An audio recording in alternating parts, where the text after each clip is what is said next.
কেমন আছো বলো সবাই? আশা করি সকলেই ভালো আছো, আমিও ভালো আছি। তো কাদের নিয়ে কথা বলবো? অবশ্যই সেই তামিম, তুষার, শাহরুখ, রোহন, এদের নিয়েই কথা বলবো। আমাদের সোনামা, আমাদের রানীমা, আমাদের তামিম বাবু, সবাইকে নিয়ে আমি একটু কথা বলতে চলে আসি। জানোই তো তো তোমরা সকলে ভালো থাকো, সুস্থ থাকো, এটাই সবসময় চেয়ে এসেছি, সেটাই চাই। তো চলো, ওদের নিয়ে কিছু কথা অবশ্যই বলতে হবে, বিশেষ করে শাহরুখকে, তামিমকে, তুষার আর রোহন, এই চারজনকে নিয়ে কথা না বললেই নয়। সাথে অবশ্যই এমজি। তো এই চারজন পাঁচজনের মধ্যে একটা দ্বন্দ্ব লেগে আছে। এই দ্বন্দ্বটা কি নিয়ে, কেন এই দ্বন্দ্ব, হঠাৎ কবে থেকে, কি কারণে এই দ্বন্দ্বটা লাগলো, এটা কিন্তু পরিষ্কারভাবে এখনো পর্যন্ত আমরা কিন্তু কেউ জানিনি, জানতে চাইও না। বিশ্বাস করো, দ্বন্দ্বের কথা আমরা একদম জানতে চাই না। আমরা চাই তোমরা সবাই একসাথে মিলে মিশে সুন্দরভাবে যেমন আগে ভিডিও দিতে, ঠিক সেরকমভাবে আমাদের কাছে প্রতিদিন আসো। এই কেউ মুখ মরা গম্ভীর, মানে মুখ গম্ভীর করে বসে থাকবে, কেউ ভিডিওই দেবে না, কেউ তার সোনামাকে দেখাবেই না, কেউ রানিমার ভিডিও আসবে না, তামিমের ভিডিও আসবে না। এই যে আমরা এইগুলো দেখতে দেখতে আমাদের মনের মধ্যেও কিন্তু একটা মানে কি বলবো, খারাপ লাগা চলে আসছে, তাই না? যে এরা ভিডিও দিচ্ছে না, দূর, এদের মধ্যে ঝগড়া হচ্ছে কেন, যে এরকম ঝগড়া করছে। দেখো, এক একজন এক এক রকমভাবে তোমরা ঝগড়ার কারণগুলো আমাদের কাছে তুলে ধরেছো। আমরা কিন্তু তোমাদের মুখ থেকেই শুনেছি ঝগড়া, আবার তোমাদের মুখ থেকেই কারণগুলো শুনতে পাচ্ছি, তাই না? কিন্তু বিশ্বাস করো, আমরা কেউ চাই না এই ঝগড়াগুলোর কারণ তোমরা সোশ্যাল মিডিয়ায় বলো, কারণ ঝগড়া নিজেদের মধ্যে হয়েছে, নিজেরা মিটিয়ে নাও। সোশ্যাল মিডিয়ায় এনে লোকের কাছে, মানে তোমাদের যারা ভালোবাসে তাদের কাছে এনে তোমরা নিজেদেরকে ছোট করবে কেন? আমার হচ্ছে এটাই কথা। যখন প্রথম ঝগড়াটা লেগেছিল তখন তো আমরা ছিলাম না, আমাদের সামনে তো কোনো ঝগড়া হয়নি, মানে এই দর্শকদের সামনে আর কি। আমরা তো এক একজন দর্শক তোমাদের, তো সেই দর্শকদের সামনে তো ঝগড়াটা হয়নি। তো সেই কারণে সেটা সোশ্যাল মিডিয়ায় নিয়ে এসে এ একরকম বলবে, ও একরকম বলবে, কেউ বলতে গিয়ে আটকে যাচ্ছ, কেউ একরকমভাবে বলছো, আসল ঘটনাটা হয়তো অন্য, কিন্তু তোমরা এক একজন এক এক রকমভাবে আমাদের কাছে প্রেজেন্ট করছো। তাই নিয়ে আমরা কিন্তু ভিডিও করছি, যেহেতু আমরা কন্ট্রোভার্সি ক্রিয়েটার। আমাদের কাছে কোনো কিছু দেখলেই কিন্তু আমাদের মনে হয় যে এটা নিয়ে বলা উচিত, ওটা নিয়ে বলা দরকার, হয়তো এটাই হয়েছে, এটাই আমাদের মনে হয়, আর আমরা সেটাই কিন্তু আমাদের ভিডিওর মাধ্যমে বলি। তো সেখানে দাঁড়িয়ে আমি সবসময়ই বলেছি যে দেখো, পরিবারের মধ্যে একসাথে থাকতে গেলে অনেক রকম ঝামেলা অশান্তি হয়, সেটা আবার যদি নিজেরাই বসে মিটিয়ে নিতে পারি তাহলে মনে হয় ঝগড়া অশান্তি কারোর পরিবারেই হয় না। কিন্তু এটা আমরা কেউ করি না, এটা সাধারণত আমরা কেউ করি না। আমরা ইগোর লড়াইতে বেশি ভুগি। ও আমাকে বলেছে, আমিও ওকে বলবো, ও আমাকে ছোট করেছে, আমিও ওকে ছোট করব, ও এই ওই তাই, আমি ওই, আমি সেই, এই হচ্ছে আমাদের ঝগড়া। তো সেইখানে দাঁড়িয়ে আমি একটা কথাই বলবো যে তোমরা হচ্ছে সোশ্যাল মিডিয়ায় এক একজন মানে খুব পরিচিত মুখ, খুব পরিচিত মুখ। তোমরা সোশ্যাল ওয়ার্ক করো, তোমাদেরকে সোশ্যাল ওয়ার্কের জন্য প্রচুর মানুষ ভালোবাসে, তার সাথে সোনামা, রানীমা, তামিম তো আছেই। তো সেই দিক থেকে দেখতে গেলে তোমাদের ঝগড়া যদি সোশ্যাল মিডিয়ায় এরকমভাবে ছড়াছড়ি হয় আর সেখানে ভিউয়ার্সরা নানান রকম কমেন্ট করে, তাহলে কোন দিক থেকে কোন রকম কথা আমরা বলবো সেটা কিন্তু আমরাও মাঝে মধ্যে কনফিউজ হয়ে যাই। যারা আমরা তোমাদেরকে নিয়ে ভিডিও করি, তোমাদের ভিডিও দেখে আমরা যে ভিডিওগুলো বানাই, সেই ভিডিওগুলোর মধ্যেও কিন্তু আমরা তখন বুঝতে পারি না যে সত্যি কোনটা, ভুল কোনটা, ঠিক কোনটা। যেমন প্রথম যখন ঝগড়ার মূল সূত্রপাতটা দেখছি, তখন আমরা শুনলাম তামিমের মুখ থেকে প্রথম, আমরা কিন্তু রোহনের মুখ থেকে শুনেই নি কিছু, যে দুজনের মধ্যে বা তিন চারজনের মধ্যে একটা ঝামেলা লেগেছে বা কিছু, এটা কিন্তু আমরা কেউ শুনিনি। ফার্স্ট শুনেছি তামিমের কাছ থেকে। তো তামিম বলল যে আমাদের মধ্যে একটা অশান্তির সৃষ্টি হয়েছে, এই হয়েছে, সেই হয়েছে, তো খুব বাজে একটা জঘন্য কথাবার্তা, জঘন্য ব্যবহার, জঘন্য ওই সেই তাই, এরম বলে একটা হিন্টস দিয়ে ছেড়ে দিল। এবার আমরা তখন কি ভাববো? আমরা ভাববো যে বাবা, রোহনের সাথে এরকম ঝামেলা হলো, রোহন এরকম বাজে বাজে কথা বললো, তাহলে কি রোহন ছেলেটা খারাপ? তারপরেই ভাবলাম না, রোহন যদি খারাপ হয় তাহলে 3 লাখ মানুষ ওকে ভালোবাসে, তারা তো সবাই মিলে ওকে খারাপ কথাই বলতো, কিন্তু ওর চ্যানেলে তো কোনো, ওর কমেন্ট বক্সে তো কোনো খারাপ কমেন্ট আসে না, সবাই ওকে খুব ভালোবাসে। ভিডিও না দেওয়ার জন্য আমাদেরকে অনুরোধ করে যে তোমরা একটু বলো না রোহন ভাইকে ভিডিও দিতে, তোমরা একটু বলো না সোনামাকে একটু দেখাতে, আমাদের কাছে কমেন্ট করে। তো সেখানে দাঁড়িয়ে হঠাৎ করে রোহনের সাথে কি এমন ঝামেলা লাগলো, আমরাও একটু মানে টেনশনে পড়ে গেলাম যে কি হলো কি হলো কি হলো।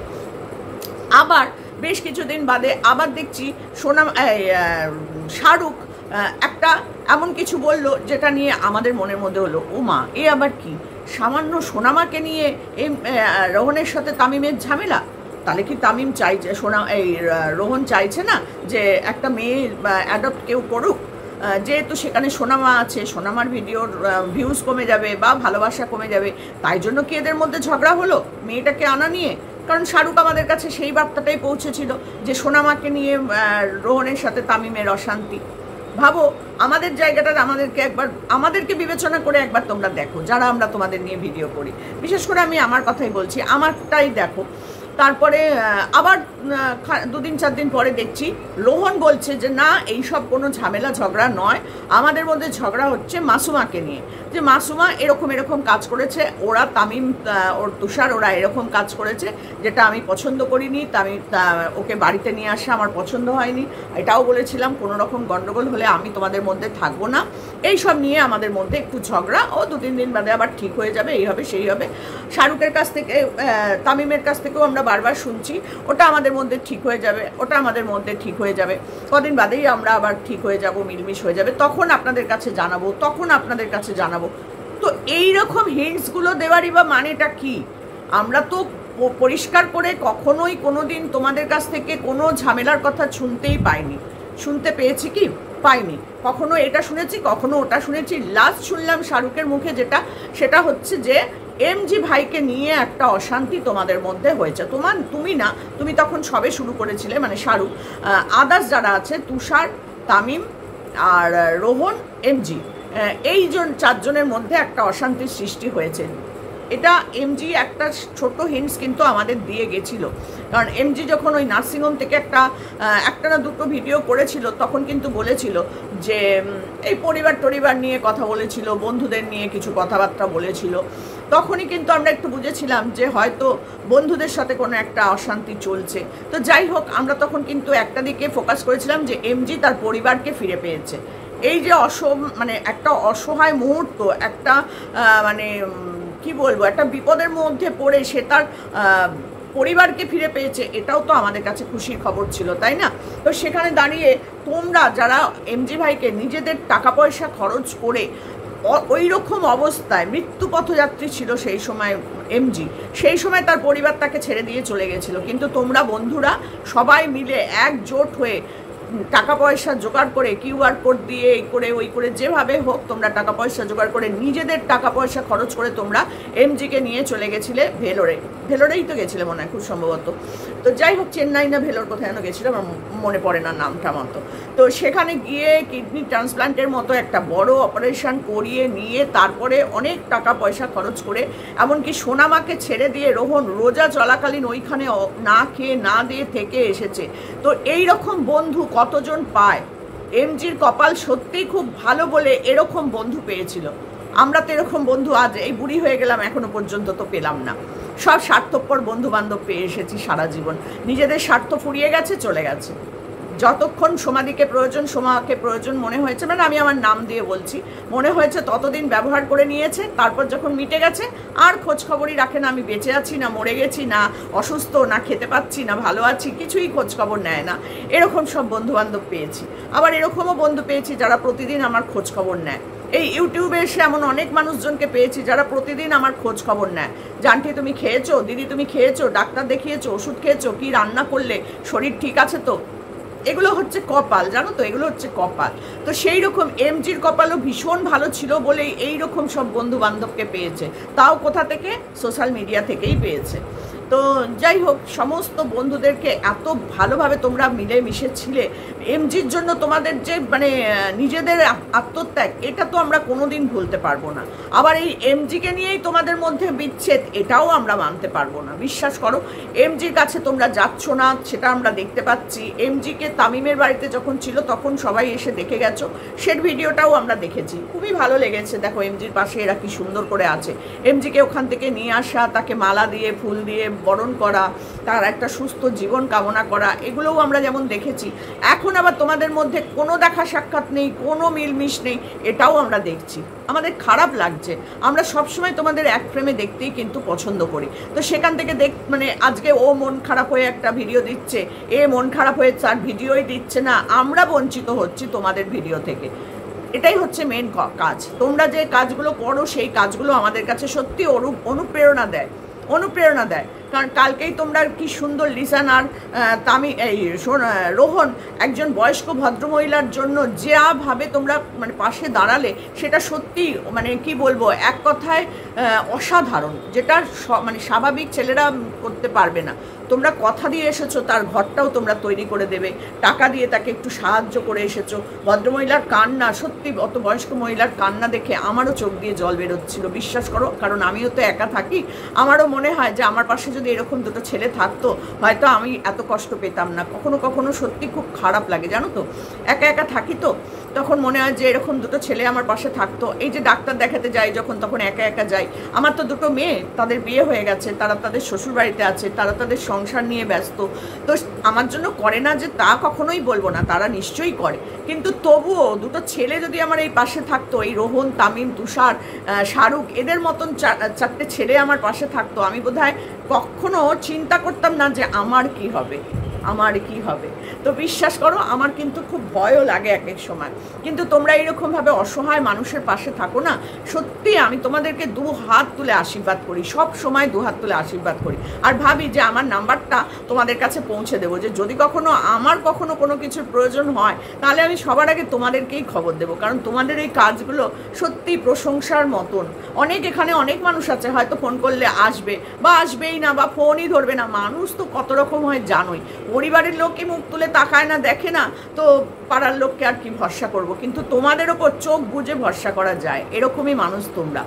তো যাই হোক, বন্ধুদের মধ্যে অশান্তিটা তোমরা সোশ্যাল মিডিয়ায় এনো না, বারবার তোমাদের কাছে রিকোয়েস্ট করছি। আমিও বারবার জোরহাত করে রিকোয়েস্ট করছি যে তোমাদের মধ্যে ঝগড়া মিটিয়ে নাও। যদি মিটে গিয়ে থাকে তাহলে তো ভীষণ খুশি হব। প্রত্যেকের চ্যানেল থেকে যেন দেখি যে ঝগড়া মিটে গেছে, ঝগড়া মিটে গেছে, আমাদের মধ্যে আর কোনো ঝগড়া ঝামেলা নেই, যে কারণেই হোক না কেন। দেখো, টাকা পয়সা এমন একটা জিনিস, যদি সেটা টাকা পয়সা সংক্রান্ত ঝগড়া হয় তাহলে বলবো যে এই টাকা পয়সা নিয়ে নিজেদের মধ্যে লেনদেনের ব্যাপারে তোমরা আর থেকো না, সবাইকেই বলবো। কারণ টাকা পয়সা হচ্ছে সব থেকে মারাত্মক ক্ষতিকারক জিনিস। বাবার সাথে ছেলের গন্ডগোল হয়ে যায়, ছেলে বাবাকে খুন করে দিচ্ছে সম্পত্তির লোভে, টাকা পয়সার লোভে, জমি জায়গার লোভে। তোমরা তো দেখো খবরের কাগজ, টিভি, সবেতে তো তোমরা এই খবরগুলো পাও, তাই না? মার মাথায় শিলনোড়া দিয়ে বাড়ি মেরে দিল ছেলে, কি না মা বড় ভাইকে সম্পত্তি দিয়েছে, ছোটকে দেয়নি, ছোট ভাই এসে মাকে মেরে দিল। বলো, ভাইকে মেরে দিল, ছোট ভাইকে মেরে দিল বড় ভাই, বড় ভাইকে মেরে দিচ্ছে ছোট ভাই সম্পত্তির লোভে। কি অশান্তি, কি অশান্তি। তো সেখানে দাঁড়িয়ে তোমাদের তো আর সেটা নয়, তোমাদের হচ্ছে বন্ধুত্ব। আর এই বন্ধুত্বের সম্পর্ক হচ্ছে সব থেকে মিষ্টি সম্পর্ক পৃথিবীতে। এই মিষ্টি সম্পর্কটা তোমরা এত সুন্দরভাবে নেবাতে, যেটা দেখে আমরা কিন্তু অনুপ্রাণিত হয়েছি। আর সেখানে তোমাদের মধ্যে ঝগড়া, তোমাদের মধ্যে মুখ দেখা দেখি বন্ধ, তোমরা একসাথে ভিডিও করছো না, এগুলো আমাদের কাছে সত্যি খুব কষ্টের, সত্যি খুব কষ্টের। কারণ জানার দরকার নেই আমাদের, তোমাদের কি কারণে ঝগড়া আমাদের জানার দরকার নেই। কিন্তু আমরা চাই তোমরা মিলমিশ করে নাও। খুব খুব ভালো লাগবে, আমাদের সব থেকে ভালো লাগবে যে রোহন, তামিম, তুষার, শাহরুখ, এদেরকে একটা ফ্রেমে যখন দেখবো। সবার ভিডিওই আমরা দেখি, সবার ভিডিও আমি তো সবসময় দেখি। লিসানের ভিডিও দেখেও লিসানকে কনগ্রাচুলেশন জানিয়েছি, মানে অভিনন্দন, তোমাকে অনেক অনেক ভালোবাসা জানিয়েছি যে তুমি রোহনকে মানে একটা 3 লাখ হয়েছে বলে তাকে একটা সুন্দরভাবে ইয়ে করেছো, সেলিব্রেট করেছো, তার জন্য অনেক অনেক ধন্যবাদ দিয়েছি। সত্যি করে বলবো, তোমরা নিজেদের পায়ে দাঁড়িয়েছো, নিজেদের পায়ে দাঁড়ানোর থেকেও তোমরা অসহায় মানুষের পাশে দাঁড়িয়েছো, এটাই তো সব থেকে তোমাদের প্লাস পয়েন্ট। আর সেখানে দাঁড়িয়ে তোমরা যদি নিজেদের মধ্যে দ্বন্দ্বটা এরমভাবে সোশ্যাল মিডিয়ায় আনো, তাও সত্যিটা নয়, যেটা হোক, যেটা মানে যে যেটা পাচ্ছ সে সেটা বলছো, একটা মানে কনফিউজ আমরা হয়ে যাচ্ছি। তো সেটার জন্য বলবো তোমরা আর এইসব কিছু করো না।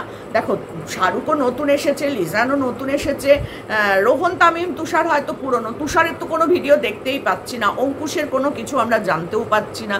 তো তুষার যে কেন নিজেকে বন্ধ করে রেখে দিয়েছে জানি না। তোমরা তোমাদের মতো ভিডিও দাও, তোমরা তোমাদের মতো ভিডিও দাও, আর তলে তলে নিজেদের মধ্যে বন্ধুত্বটাকে মজবুত করো। এটা আমি চাই সব সময়ের জন্য, বিশ্বাস করো, সব সময়ের জন্য আমি চাই তোমাদের বন্ধুত্বটা যেন একদম দৃঢ়, মানে একদম কংক্রিটের মতন থাকে।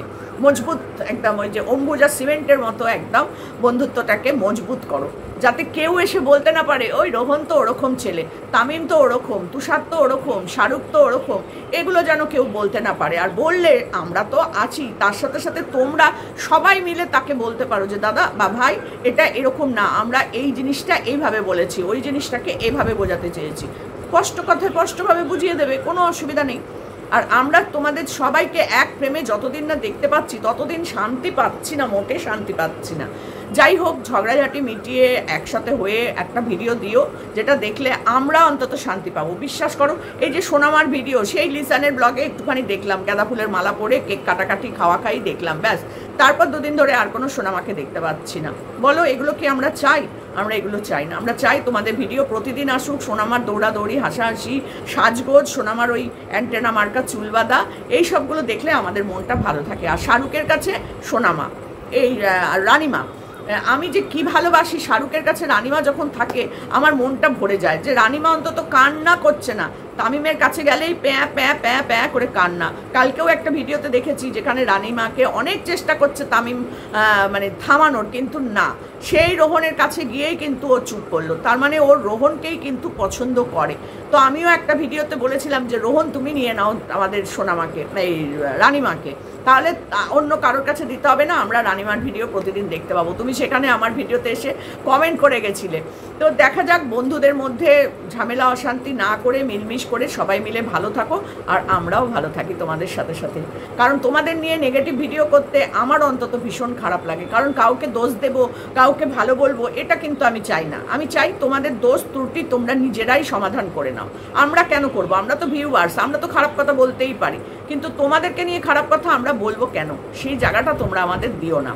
তো চলো, এটুকুনি বললাম। মিলমিশ করে ভিডিও কখন আসবে, কবে আসবে, এটার অপেক্ষায় এই বুড়ি মানুষ বসে আছে। এটাই তোমাদের কাছে প্রার্থনা, যে দেখো আমার মতো একজন বয়স্ক মানুষ, যে একদম মানে বৃদ্ধ থুতথুড়ে বুড়ি, চুলগুলো দেখতেই পাচ্ছ সব সাদা হয়ে যাচ্ছে, তো সেখানে দাঁড়িয়ে তোমাদের মতন ছেলেরা যদি আমার পাশে থাকো, আমি তো একদম নিজেকে ধন্য মনে করবো যে না, আমি 4টে ছেলে পেয়েছি আমার। তো সেই জন্য বলি যে অসহায় মানুষের পাশে থাকাটা ভগবানের মানে সেবা করার সমান। তোমরা সেই কাজটা করতে নেমেছো, তা তোমাদের মধ্যে যেন কোনো রকম রাগ, দুঃখ, ঝঞ্ঝাট, অশান্তি না থাকে। চলো, ভালো থেকো, সুস্থ থেকো।